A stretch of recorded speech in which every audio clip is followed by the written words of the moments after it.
Rhonda, it's so nice to have you on the show. How are you doing today? I am doing fantastic, and I love your voice. It's like butter. Thank you. Elijah, your voice is so easy to Wow. listen to. Okay, now I'm blushing. Okay, just cover my face. Beautiful. Thank you for your kind words, Rhonda. Truly appreciate that. Okay, You're you see, welcome. oftentimes I love to thank my guest for two main things. So, Rhonda, firstly, I want to thank you for investing in yourself. You see, you are on this platform right now because you invested in yourself.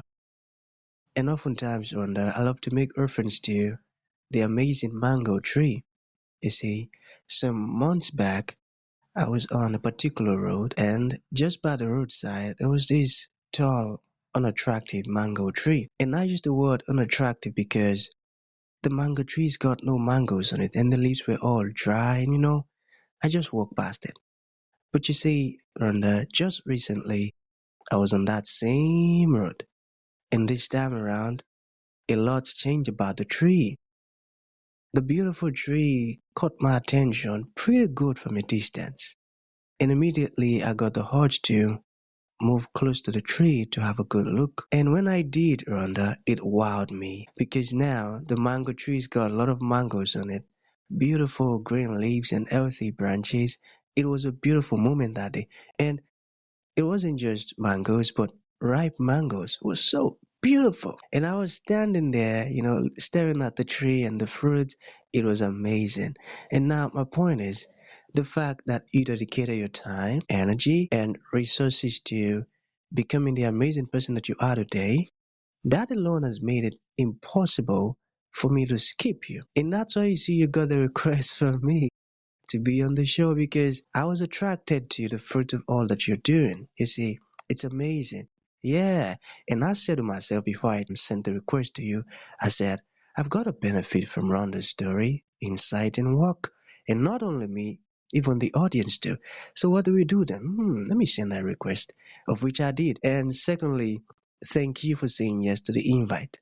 Because if you had said nope, there was Oh, nothing I my could put pleasure. about it. Thank you so very much. You're welcome. You're welcome. A pleasure to Beautiful. be here. So let's get started. You see, I am quite excited to have you on the show today, Rhonda, for some reasons. Firstly, my interest in knowledge seeking. I believe in order for one to transition from a terrible situation to that of a beautiful one, Rhonda, I believe it takes the application of knowledge. Not just knowledge, but the application of it. And you see, ever since I discovered that Yes. light in the Hebrew means knowledge and darkness means ignorance, I've been so keen to knowledge seeking. Why? Because I do not want to remain in the dark. So that's going to make our conversation today very, very, very important to me and even to the listeners. And the second reason why I'm excited to have the amazing Rhonda on the show is for the sake of the listeners. You see, Rhonda, we live in an age where information is as abundant as grains of sand. We've got lots of information flying out there. So these folks trust me for eye-opening, powerful, and transformative information, of which I'm totally convinced, Rhonda, that our conversation is going to be insightful and impactful. So for that reason, let's get started with your introduction. Talk to us about your personal or professional journey. You know, we are just so curious right now. We want to know how Rhonda got here. Then afterwards, I've gotten some beautiful questions for you. Okay, Rhonda, over to you. Oh, well, thank you. That was really beautiful. I agree 100% with everything you said. It does take effort. It takes time, especially. I think, I don't even want to say especially, it always takes time. It takes effort. It takes investment. And you have to keep going even if you don't think you're going to make it. I think of my 14-year-old, my 18-year-old, my 16-year-old, my 22-year-old, my 27-year-old. I think of all those younger versions of me, and I am just so grateful she kept going. Because I get to be me now. But she kept going, and I look back at her, and I look back at those times and think, how did I make it? How did she make it? And it really was just willingness to be wrong about everything to find the right life for me, to be willing to eventually find the tools and the resources, like you said, and then activate them. And I think what you're referring to, let's just start with the horrible day of my life that really was the seed of my destiny. Because I do believe if we look at our lives, from hindsight and look back, the worst days of our lives have given us so much goodness. They've given us so much goodness when we extract, right? When we extract the lessons, when we extract what we can from those moments. And so I'm going to quickly tell you the story about my worst day. I was 14 years old. I grew up in a little tiny town in upper Michigan, 365 inches of snow a year, 2 restaurants. My parents had recently separated. It was Father's Day, and my father was coming to take us out to brunch, which was a big deal because we don't go to eat. There's 3 kids, 2 adults, a lot of money. And my father walks in, come on, come on. My mom's in the bedroom, puffing up her beehive hairdo. My dad's, come on, come on. So me and my mom start walking out, and my sister's still fighting in the bathroom. And as my father and I walk out with my mother, my father says he has to get his coat from the car. And I notice as he's opening his trunk, he's not getting a coat, but he's grabbing a gun, and he starts yelling at my mother, "You made me do this. You made me do this." And he fires. And I start yelling, "What are you doing, Dad? What are you doing?" And he cocks the gun again, points it at me. And I think I'm next. And he blinks, I blink, he blinks, I blink. And then my mother, with her last breath, because she already has one bullet in her, screams out, "No, don't." And my father took that gun intended for me and shot my mother a Oh, second time. And that second bullet went through my mother's abdomen, landed in the car horn, went through her back, landed in the car horn. And for the next 20 minutes, all I hear is, and then my father cocks the gun again, points it to his head, and fires. And in 2 minutes, I was a sole witness of watching my father murder my mother and commit suicide. Now, I don't know how other people would respond, but I blamed myself because I was the only one physically there that could have changed it, right? I didn't jump in front of my mother. I didn't kick my father's shins. I didn't grab the gun. I did nothing heroic, right? I just said, "Stop, stop," right? And that day I split myself in two. On the outside, I pretended everything was fine. I'm fine, I'm fine, I'm fine. And I think most people can relate to that, pretending we're okay when we're not. And I lived my life like that for 20 years. On the outside, I'm fine, I'm good. No, I'm great. But on the inside, I had shame, I had self blame. I didn't feel like I was good enough. I felt like I was broken, I was flawed. I was, at fault. And, I started drinking, ended up getting 3 DUIs, becoming an alcoholic, 3 suicide attempts. And it was my third suicide attempt when I realized I'm not very good at killing myself. And I've got to figure out another way. Because I had, during those 20 years, I did read books, I did go to workshops, I did do everything everything that I thought I knew, I did during those 20 years trying to save my life. But it was only after I really was willing to forgive myself, forgive my father, forgive my mother, that I was really able to set myself free and start over. And I'll never forget when I realized that on that day I got, I let loose they put you in a psychiatric ward, by the way, if you try to kill yourself 3 times. They deemed me not crazy, sent me home. And I just remember that day saying to myself, I really have to start over. And what do kindergartners do? They get a calendar and gold stars. And so for the next 30 days, I just gave myself gold stars for anything I did at all positive.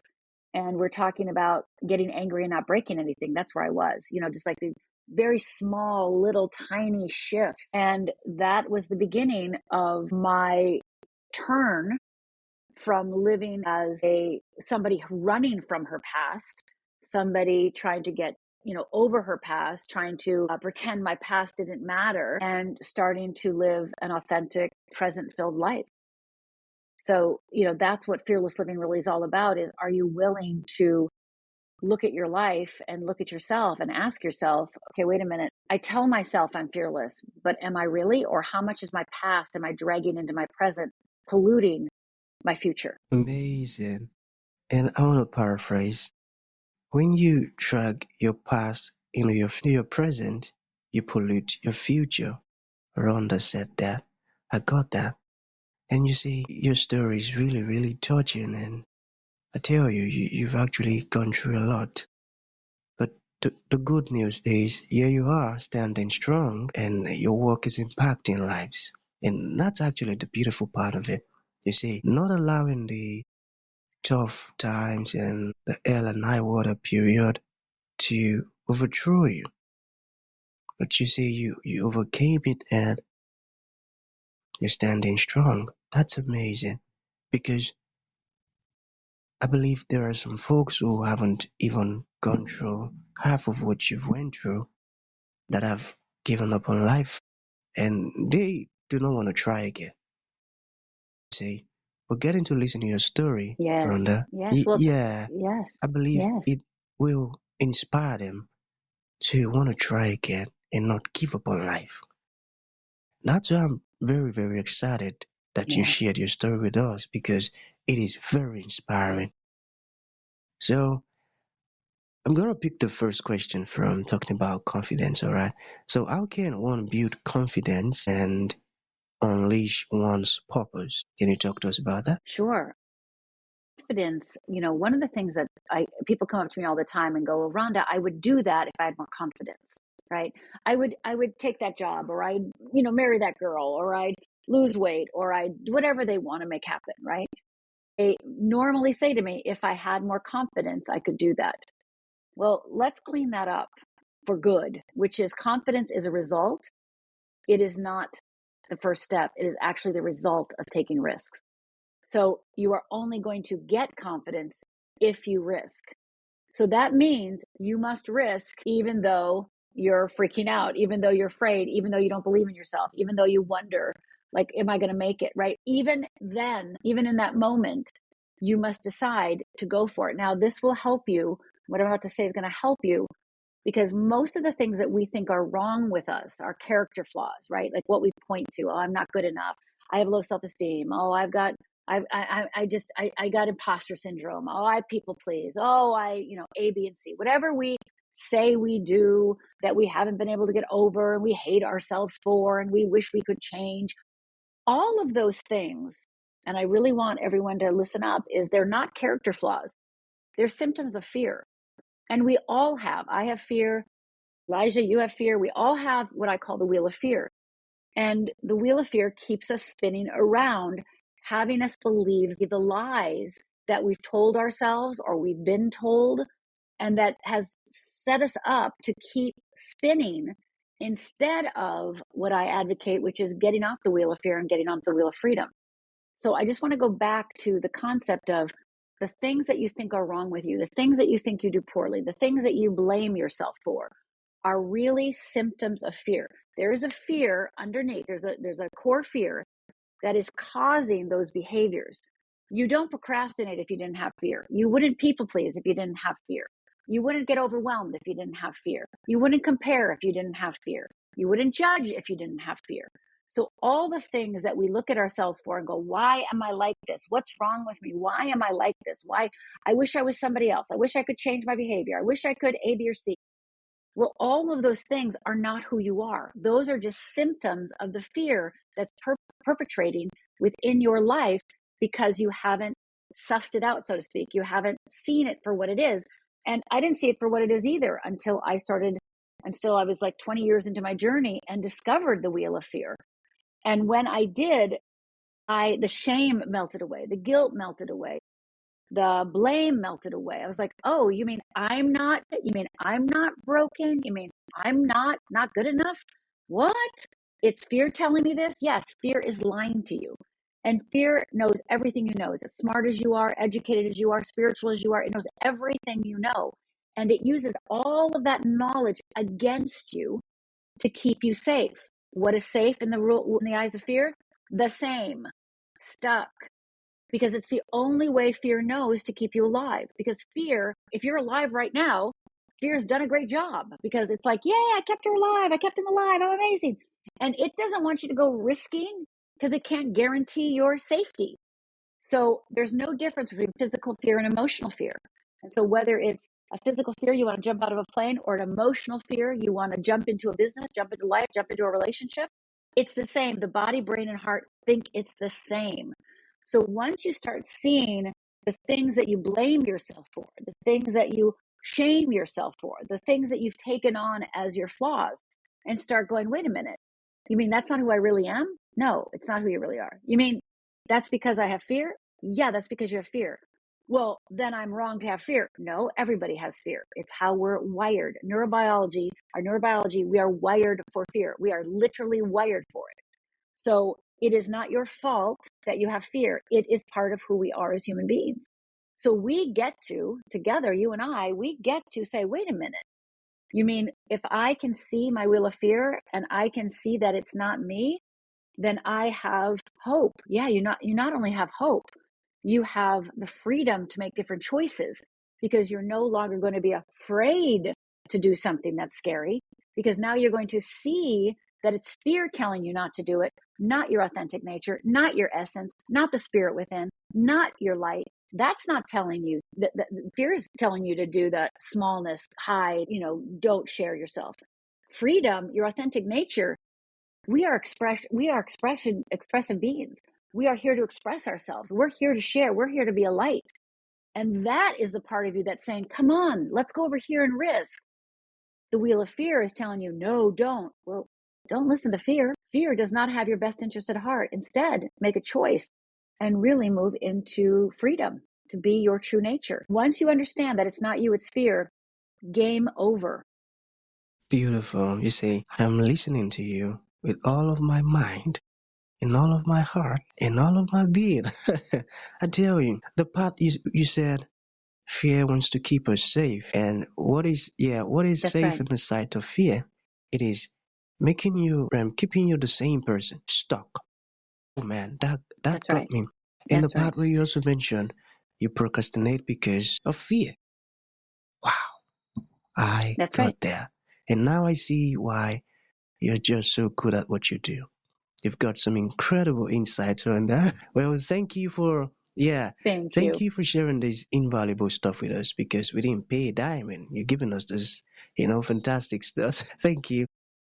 And I'm also going to give you a free Wow, course. So go to fearlessliving.org/risk, fearlessliving.org/risk, RISK, and go and grab my Stretch, Risk, and Die course. And then it's going to show you how to cure procrastination. It's going to show you how to get unstuck. And it's 3 15-minute videos. Less than three of these interviews, you can actually start making movement forward. So fearlessliving.org/risk, RISK. beautiful, beautiful. That's a great one. Okay, so to bring this to an end, do you have any maybe final thought to leave the audience with? Yes, there's nothing wrong with you. It's just fear. There is nothing wrong with you. It's just fear. And if you can take that on, if you can decide, wait a minute, I'm going to just start repeating to myself, there's nothing wrong with me. It's just fear. Game changes. You start seeing yourself differently. Amazing. I got that. Okay, for folks who would like to reach out to you or ask questions, how can that be possible? Go to fearlessliving.org. Go to fearlessliving.org. That's my website. It's got everything you need. Grab my book, Fearless Living. There are free resources on fearlessliving.org. So make sure you go and grab those. Beautiful. So that's going to be the end of the show, Rhonda. Thank you for coming and thank you for sharing this fantastic stuff with us. It means a whole lot. Thank you. Thank you.